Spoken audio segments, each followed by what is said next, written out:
Hola, estoy transmitiendo en vivo para explicar algunas cosas con respecto a este libro. Aquí se han subido algunos videos eh, que explican algunas cosas.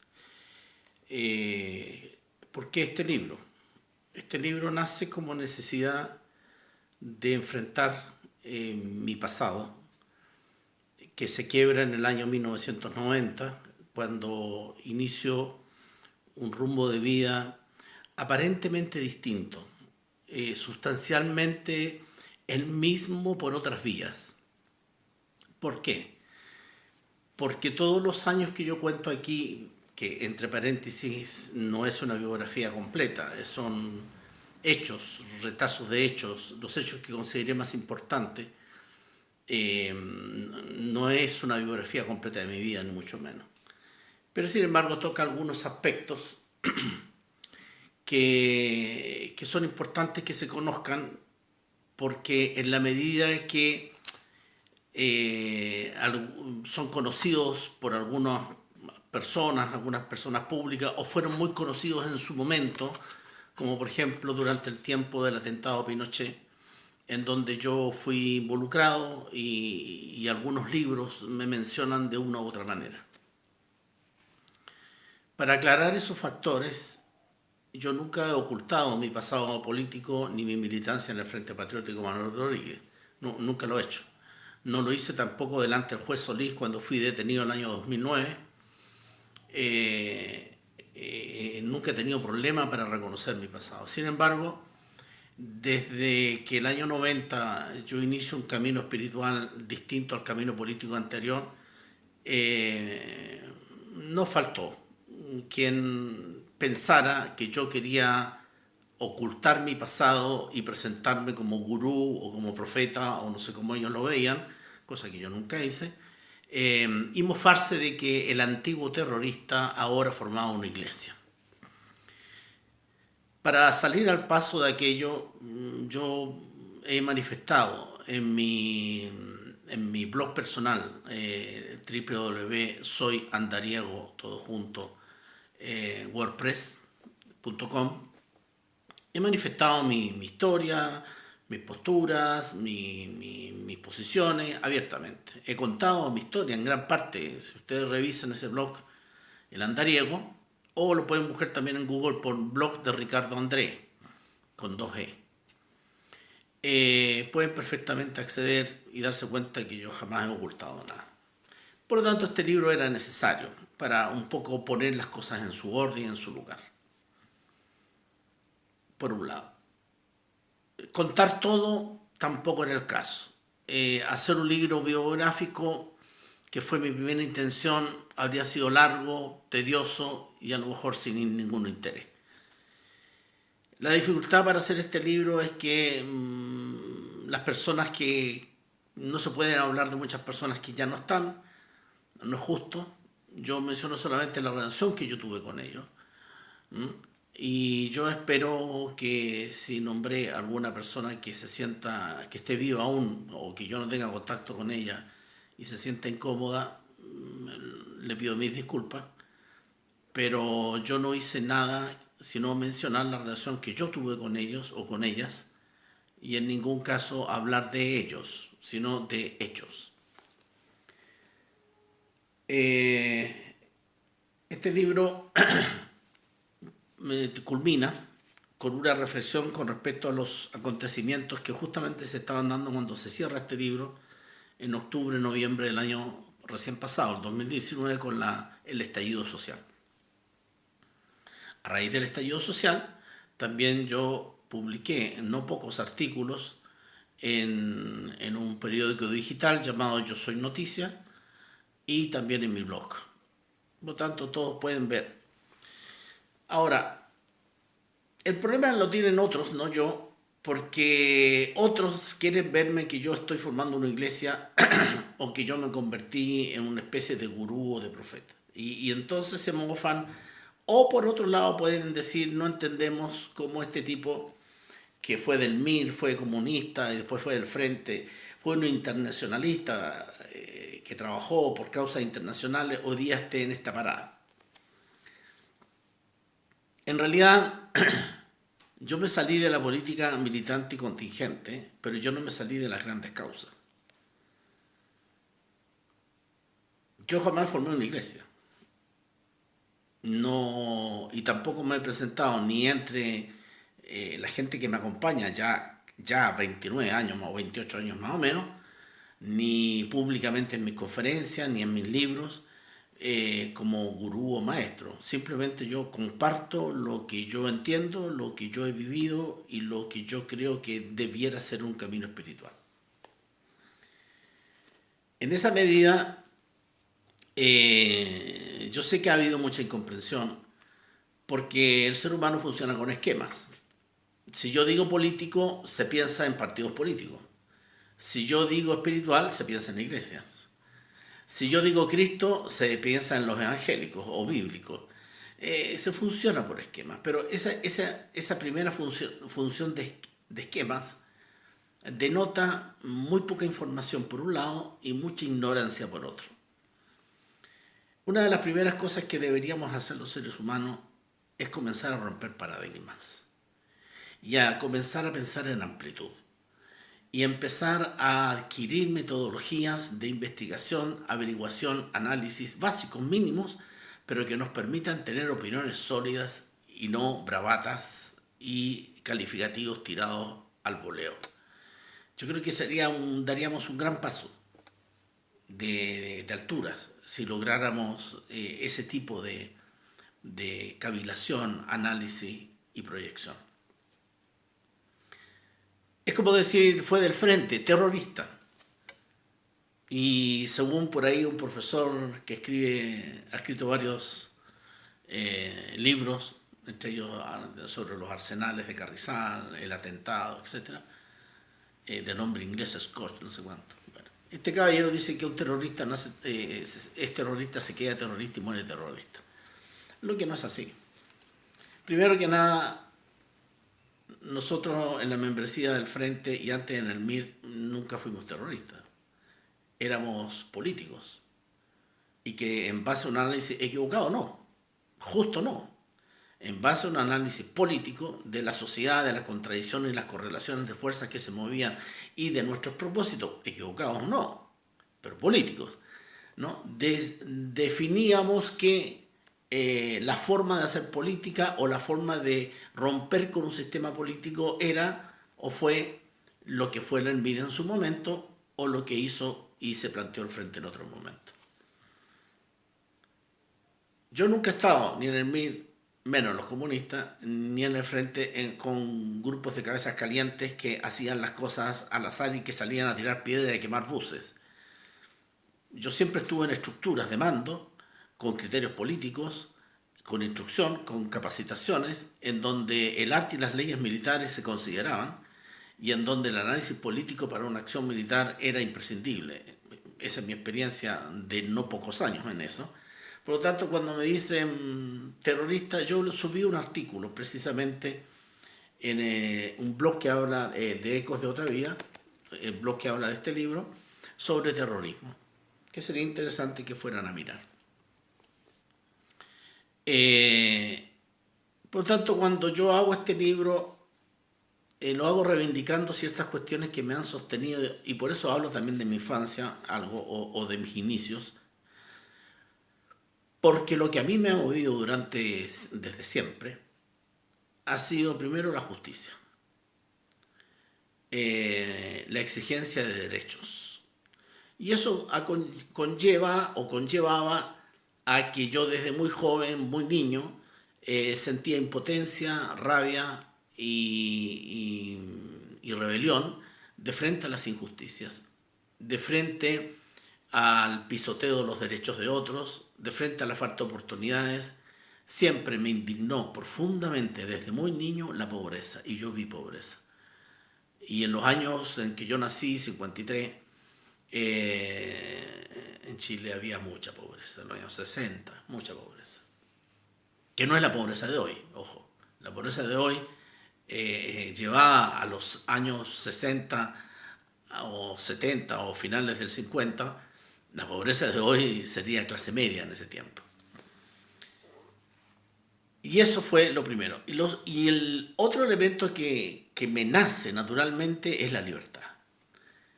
La libertad. Libertad que yo reivindiqué para mí, en mi vida, en mis decisiones. Una libertad que luego entendí tempranamente que tenía efectos y que tenía responsabilidades. Una libertad que yo asumí con responsabilidades desde mis 12, 13 años, fácilmente, que está en este libro en parte de eso, ¿no? Para mí esos son principios. Y claro, en esos años se canalizaba, yo también lo explico en este libro, nací en un clima político. La familia de mi madre era muy política y muy religiosa. De hecho, habían curas y presencia de curas en la casa de mi abuela. Mi abuela era muy, muy, muy apegada a la Iglesia Católica. Pero por otro lado, tenía también tíos socialistas, que eran de la misma familia de mi madre, que eran socialistas, ¿no? Mi tío Antonio, que era socialista, que yo la primera vez que fui a una marcha por Allende, que fue creo que en la primera o segunda elección a las cuales se presenta Allende, yo fui de los hombros de mi tío, que yo habría tenido sus 7 años, 8 años. Y luego está la familia Maturana, que es mi padre y Hernán Maturana prácticamente se criaron juntos, vivían uno al lado del otro, hicieron sus pillerías juntos desde pequeños y hasta viejos se mantuvieron amigos y fueron amigos de toda la vida. Y Maturana era un dirigente sindical comunista, muy activo. Y todos sus hijos, 4 hijos, todos comunistas, uno del MIR. Eh, y cuando mis padres se separan, yo y mi hermano posteriormente prácticamente fuimos absorbidos por esa familia y prácticamente ellos fueron nuestra segunda familia. Por lo tanto, con esas referencias era imposible que todo este sentido de justicia, de derechos y libertad no fuesen canalizados, sobre todo en esos años en donde la política en la juventud era muy importante y no era la política así, no, vamos a tirar piedra, no, era estudiar política, prepararse políticamente y eso a todo nivel, ¿no? Yo hablo en este libro, por ejemplo, de un joven, Guillermo Yungue, que era de la democracia cristiana, que era un tipo muy preparado, de Rigo Quesada, del Partido Socialista, bueno, del Partido Comunista había muchos, está un señor que se llamaba Barrios, que era muy bueno, Manuel Guerrero, que pertenecía a esa generación de estudiantes. Es decir, la discusión política de jóvenes de 16, 17 años era de nivel, no era de simplemente rebelión por rebelión, había nivel. Y nosotros en la Juventud Comunista, yo ingreso a los 14 años, éramos formados como cuadros políticos, formados con escuelas de cuadros. Por lo tanto, tampoco éramos dejados al azar y así, inscríbete en internet y ya eres militante. Eso era la política en ese tiempo. Y la política era altamente ideologizada. Nosotros creíamos en el socialismo. Nosotros veíamos como la única solución a esta opresión capitalista el socialismo. Y idealizábamos el socialismo, creíamos que era la sociedad perfecta. En este libro también cuento que yo viví en un país socialista, que yo recorrí los países socialistas y yo me decepcioné del socialismo a pie, no por teoría, no por ideologismo, no porque habrá sido una ideología derechista, no. Caminando el socialismo ahí, en la realidad, fue cuando yo dije, esto yo no lo quiero para mi país y esto no es por lo que nosotros peleábamos en nuestro país, o en América Latina en general. Y entonces se colocan otros problemas para un joven internacionalista revolucionario que vivía en el exilio en Italia. Y es donde está la salida. Intenté por el maoísmo, que criticaba el imperialismo soviético, porque ser antiimperialista no significa ser solamente anti-norteamericano. Ser antiimperialista significa ser contra todo tipo de imperialismo. Y en un momento determinado, la Unión Soviética actuaba como imperialismo. Y el gobierno chino en ese tiempo, que no es el gobierno chino de hoy día, en verdad, que está jugando con el capitalismo salvaje, sino que el gobierno que aún tenía Mao Zedong y posteriormente la herencia de Mao Zedong, que fue bastante caótica, pero en ese tiempo el Partido Comunista Chino, junto con el Partido Comunista Albanés y otros, vietnamita, etc., criticaban a los soviéticos justamente por haberse convertido en una especie de capitalismo de Estado con características imperialistas. Y entonces yo me guié por ahí y fui maoísta por mucho tiempo, y por esa vía china llegaron muchas otras cosas además, no solamente política, por ahí también llega el I Ching y lo que será mi vida posteriormente. Pero también vemos cómo a partir de Deng Xiaoping prácticamente China se convierte en lo que es hoy día un remedio de sistema socialista con un capitalismo salvaje, con características y políticas de tipo imperialistas en su trato y convenios comerciales o tratos con países menores. ¿Cómo se culmina ahí siempre? Y cómo todos los ideales de la sociedad justa, de las naciones solidarias, el famoso internacionalismo proletario, el socialismo que iba a repartir las riquezas en formas iguales para todo el que lo necesitara, los modos de producción en donde la administración del capital estaba bajo en manos de los trabajadores. Hoy día, por ejemplo, que la administración del capital sea según también las necesidades del medio ambiente, por ejemplo. ¿Dónde ya quedó todo eso? Sin embargo, en Chile había una dictadura, en Argentina había una dictadura, en Uruguay había una dictadura. Brasil había salido hace poco de una dictadura y la democracia era inestable. En Centroamérica había una guerra. En Colombia habían guerrillas, había no una, dos, muchas guerrillas.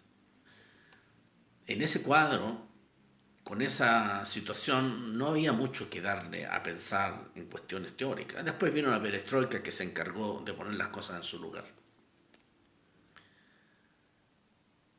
El deber de volver a Chile después de 10 años, aún bajo dictadura, yo vine preparado para combatir a la dictadura desde la clandestinidad y con armas. Me preparé para eso, y eso lo cuento acá. Y era una disposición política, aparte porque es lo que me hace reingresar al Partido Comunista. A pesar de que yo ideológicamente habían cosas que yo no estaba de acuerdo con el partido, pero que en cuanto al análisis de cómo había que votar la dictadura y en cuanto a la práctica de preparación, era la fuerza y yo ingreso a esa fuerza. La historia del frente la cuento acá, mi historia también en términos bien sesgados, no entro en profundidad de grandes cosas, pero sí cuento algunas cosas. Finalmente surgen problemas políticos porque yo me retiro del frente no por cuestiones de ninguna otra índole. Yo tuve problemas políticos, no de otra índole, no de lealtades, no de traiciones, ni nada. Fueron problemas políticos. Y así lo entendió la dirección, la comandancia en su momento, y así lo entendí yo, y así lo conversamos en su momento. Teníamos diferencias políticas. Esas diferencias políticas yo las manifiesto aquí en la única carta que yo conservé de las muchas y que fue mi última carta dirigida a la dirección a raíz de un documento que me hacen llegar ya yo estando en Montevideo, ya yo habiendo salido de Chile, ya en mi segundo exilio. Eso es todo lo más o menos lo que yo cuento en este libro. Ahora, actualmente, después de que, porque yo vuelvo al exilio, me separo del frente, sigo ligado por mucha información y me reintegro en las tareas internacionalistas, especialmente ligadas a la resistencia palestina, a la Organización de Liberación Palestina, y en donde el año 88 trabajo muy cercano con el aparato de Arafat. Eh, y eso en parte también lo cuento acá, no lo desarrollo porque es un área delicada, pero lo hice y yo sé que muchos saben que lo hice, por lo tanto hay que mencionarlo.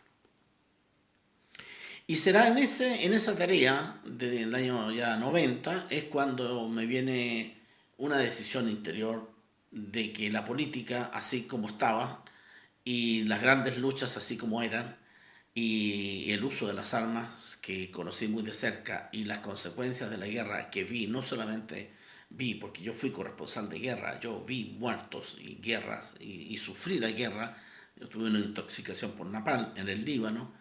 En esas condiciones mi crisis no era un tema político de si yo quiero seguir pensando políticamente o no. Mi tema era cómo el hombre toma un camino de libertad, de derechos, de justicia y supera esta democracia tan paupérrima para lograr una democracia amplia, profunda, realmente de derechos reales, sin necesariamente tener que matarse entre ellos. O que una revolución democrática o popular se convierta a su vez en una nueva oligarquía que aplasta a otro sector del pueblo y en donde finalmente los trabajadores tampoco obtienen lo que se promete. ¿Cómo se hace eso? Ese era mi tema. Porque la injusticia, la libertad, los derechos y los principios básicos de democracia en mí seguían. ¿Y yo qué hacía con eso? Y yo concluyo, estando en meditación, que el tema es el hombre. El tema no son los sistemas políticos. Los sistemas políticos los inventan los hombres. Las religiones las inventan los hombres. Yo estando en el budismo, los mismos budistas, monjes budistas, me explican una cosa es tu relación con el Buda, otra cosa son las religiones budistas. Una cosa es el Cristo y otra cosa son las religiones cristianas. Una cosa es la política y otra cosa es cómo hacen política los políticos que conocemos. Porque yo desecho la religión cristiana, ¿voy a dejar de ser crístico? Porque yo rechazo la forma de hacer política oportunista, mentirosa, falsa, corrupta que tiene y que se considere que la actividad política es saber mentir, pero voy a desechar la política como forma de pensar y de ver la realidad o como elemento para analizar la sociedad. Entonces, ahí hubo que hacer una especie de desmenuceo para entender de que yo en realidad no renuncio a la política, yo renuncio a la política como se aplica, o a los partidos políticos, y yo renuncio a la militancia política por considerar que en la militancia política lo que hay es una forma de poder interno que finalmente no prevalecen las ideas, las buenas intenciones, sino que las cuestiones del poder. Y entonces se pone el tema del poder. Y esas son las conjeturas que me llevan entonces a decir el problema es el hombre. Mientras el hombre no cambie sus paradigmas, mientras el hombre no cambie sus formas de ver la vida, mientras el hombre no siga hundido en la prehistoria y no comience a entender la historia sacando las lecciones de todos estos años y estos siglos para no repetir los mismos errores, si el ser humano no tiene un espíritu crítico y es coherente con lo que realmente piensa, no vamos a llegar nunca a ninguna sociedad, ni vamos a hacer ninguna revolución verdaderamente libertaria porque toda revolución se va a convertir en una opresión, porque es el hombre el problema.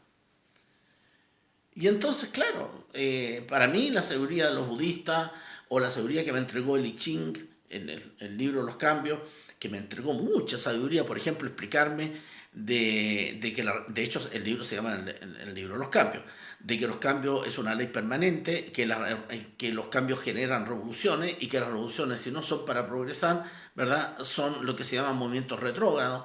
Y los movimientos en revoluciones se producen, ya sea en física, en el cosmos, en la naturaleza, en el hombre.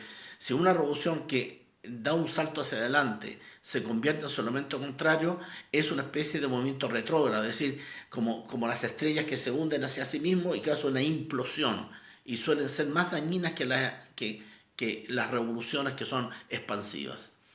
Eso me lo enseñó el I Ching. Y yo aplicado eso a la sociedad me doy cuenta de cómo las grandes revoluciones que se suponían expandir la libertad, los derechos, etcétera, se convirtieron en implosiones retrógradas que ocasionaron grandes hoyos negros en la historia. Eso es lo que se ve, eso es lo que yo analizaba. Y entonces se me colocó el tema de Cristo, el tema no solamente de Cristo, del Buda, ¿no? De las religiones. Y me empiezo a dar cuenta de que las religiones son como los partidos políticos que toman las enseñanzas de sus líderes, del Buda, del Krishna, de quien sea, del Cristo, ¿verdad? Y lo convierten en poder político. Y lo han gestionado como poder mundano y político durante siglos. Por lo tanto, yo no puedo desechar al Buda, sino que tengo que rechazar el modo religioso y eclesiástico del budismo, ¿verdad? Implementado como una cuestión política, o de poder político, o de poder económico, o de influencia cultural, ¿verdad? Para tener dominio sobre otros. Se supone que las grandes ideas libertarias, las grandes ideas democráticas, las grandes ideas de justicia, las grandes ideas de solidaridad y de virtudes son las mismas ideas que proclamó el Buda o que proclamó el Cristo desde un ángulo espiritual, yo creo que incluso superior a la política, pero que colocan siempre una responsabilidad en el hombre. Es el hombre el que tiene que tomar estos elementos y hacerlos propios. Pero si yo tomo el elemento general, diciendo yo estoy por la libertad, pero yo someto a mi mujer, yo estoy por la no violencia, pero yo golpeo a mi perro, golpeo a mis hijos, si yo digo que está todo bien en esta sociedad porque soy yo el que estoy al mando y está todo mal porque es el otro que está al mando, entonces el tema no es el sistema, el tema es el hombre. Y mientras el hombre no se revoluciona a sí mismo, mientras el hombre no cambie los paradigmas, estamos destinados a repetir la prehistoria con todos sus nefastos hechos. En ese plano, entonces, hoy yo soy crístico. ¿Por qué?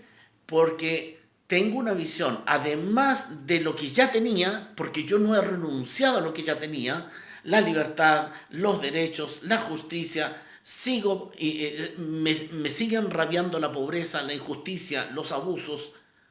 Sigo considerando que esta democracia es paupérrima y que se podría lograr algo mucho más grande y mejor que esto. Sigo pensando de que existen egoísmos profundos a partir de la riqueza, quienes la tienen, y el poder, quienes no lo tienen. Por lo tanto, si tengo riquezas, me torno en un ogro que debo oprimir a los demás, y si quiero poder y no lo tengo, debo hacer de todo para tenerlo y cuando lo tenga convertirme yo también en un ogro. Y este paradigma, esta forma, este esquema es el monstruo que nos tiene aplastados desde el punto de vista humano, ético, moral. Y eso es, para mí ser crítico hoy día es haber agregado a todo lo anterior el elemento espiritual. Un elemento espiritual que significa tener una visión macro, tener una visión del hombre más allá del aquí y ahora o de la carne y hueso, y en donde el hombre pasa a ser parte de algo mayor y no el ombligo del universo, y no que la realidad se crea a partir de lo que el hombre cree, y comienza a saber que el hombre también puede ser un títere, aunque se crea ilustre, y el hombre también puede ser un agente de cambio si tiene conciencia. Que el hombre es una joya, sí, pero es una joya en la medida que logre el hombre superior. Y esto, para mí, del hombre superior que menciona el I Ching, el consagrado o el de los míos que decía Cristo, no se diferencia de lo que Gramsci plantea en sus cuadernos desde la cárcel en el año, antes del año 30. Y que él dice que, claro, que él dice que si no hay un cambio cultural, no habrá, dice, un hombre cultural que cree un hombre nuevo, no habrá un nuevo orden. Y plantea que el nuevo orden pasa primero por un cambio en el hombre, y el cambio en el hombre debe ser primero cultural. Eso es lo que él decía. Pero eso a mí me marca, porque me dice, ahí me pone el tema, ya me pone el tema. Hay un escrito del Che Guevara sobre el hombre nuevo que también él pone reglas morales de lo que debiera ser un nuevo hombre, que también a mí me marca. Y cuando yo veo la postura que tiene, por ejemplo, el I Ching con respecto al hombre superior, digo, bueno, el I Ching me agrega un elemento más, que es la sabiduría y es la visión macro. Y luego, cuando yo veo el Sermón del Monte y las propuestas que hace Cristo, yo digo, bueno, es que Cristo te eleva aún más. Todo esto del hombre nuevo, del hombre que se transforma, él agrega otro elemento. El hombre debe transformarse desde su espíritu, porque de otra manera su mente, su carne y el mundo, y ahí en donde Cristo pone el énfasis, el mundo te arrastra, el mundo te hunde. El dinero es un reino que va en contra de cualquier sistema divino espiritual. Yo no tuve problema en aceptar a ese Cristo y convertirme en crístico porque agregó todos los elementos que me había entregado el budismo, integra todos los elementos que me había entregado el I Ching e integra todos los elementos que me movieron a meterme en política desde los 12, 13, 14 años. No soy religioso. Yo sigo siendo un hombre que piensa políticamente. No soy militante. Sigo amando la libertad, sigo creyendo que todavía la democracia es válida, pero no esta, sino que otra que aún no ha llegado. Sigo hoy día creyendo de que la violencia es un elemento de la estupidez humana, que el hombre opta por la violencia, no está condicionado por ella, no es su causa, la causa del hombre es la razón, no la violencia. Y que si hemos de adoptar medidas de defensa porque estamos siendo oprimidos por una potencia extranjera 100 veces mayor que nosotros, que nos esclaviza, o por una dictadura que nos quita todos los derechos, o por una tiranía absolutista que no nos deja ni respirar, entonces hablemos del uso de la fuerza según leyes y arte militar, no de violencia, no de causar terror, sino de que el uso de la fuerza propia según las leyes y el arte militar. Entonces, en condiciones que no hay ninguna posibilidad de libertad y estamos sometidos por una tiranía que no deja ni siquiera respirar y que nos tiene en toque de queda todos los días. Tampoco en la opción militar hay una adoración a la violencia. Y en la opción militar siempre existe, desde el punto de vista político, la condición de sentarse a negociar. Como en toda guerra. Está como parte de las leyes de la guerra, la negociación y el armisticio y las formas de terminar la guerra. Están comprendidas dentro de la ley y el arte de la guerra. Por lo tanto, yo nunca he estado por la violencia, pero de frente a la situación que vivía América Latina en esos años, había que prepararse militarmente, no para ejercer violencia, sino para usar la política por otros medios, para obligar a que esa dictadura o se fuera o se sentara a negociar desde una correlación de fuerzas favorable a las fuerzas del cambio y revolucionaria. Una vez que fracasa la política por las armas y prevalece el pacto en Chile y el plebiscito en el cual no creíamos demuestra que abre una brecha política, ahí fue el momento en donde yo entro en crisis con respecto a la teoría de la guerra patriótica que implanta la comandancia. Porque no solamente yo, sino que otros, entre ellos un gran hombre, Aníbal, que estaba a cargo del Frente en el Exterior y que es realmente el fundador del Frente. Él junto a otros dos, son los creadores del documento El Vacío Histórico, que fue el que revolucionó el partido. Este hombre, del cual yo hablo en este libro, en el cual yo trabajé con él y concordamos con él pasos políticos, damos una batalla para que el Frente se mantenga como una organización político-militar, pero que entienda de que después del fracaso de la rebelión popular y el advenimiento del referéndum, con un pacto en donde nosotros estábamos quedando completamente afuera, con un retroceso de la lucha popular, lo que había que hacer era pensar políticamente. Por lo tanto, el tema nunca fue usar violencia, no usar violencia, hacer terror, esa pantomima, esa payasada que dicen, nunca fue cierto, nunca fue verdad. Y yo trato, aquí se demuestra de que nosotros éramos una fuerza disciplinada, organizada, con criterios políticos. Y si no había criterio político, creo haber dado una contribución importante en ese plano. Ser crítico hoy día, en donde yo no estoy en la contingencia política hoy día, pero sí pienso políticamente, para mí es todo. Es decir, todo lo que yo era, más todo lo que ahora soy, me hace mucho más completo. Sigo siendo un hombre libre, no soy religioso, en el sentido de que no me apego a estructuras religiosas, menos eclesiástico, jamás formaría una iglesia, jamás se me pasaría por la cabeza formar una iglesia, pero sí yo creo que el hombre debe revolucionarse. Y para revolucionarse debe asumirse como un ser completo, mente, cuerpo, alma, espíritu. Y si no se asume completamente, entonces no va a entender qué es lo que es mente, qué es emoción, qué es sentido, o qué son las necesidades del mundo, o creer que yo soy persona porque soy arquitecto, o soy persona porque estoy con mi marido, o soy persona porque tengo una casa. Esos extravíos hacen que el ser humano pierda dignidad. El ser humano es un ser completo y se debe primero, antes de asumir cualquier cosa, qué profesión estudiar, qué ser, qué tener o qué pensar, lo que hay que establecer es quién soy. Y el camino crístico establece un concepto, el yo soy, que significa amarse a sí mismo, pero para amarse a sí mismo hay que conocerse a sí mismo.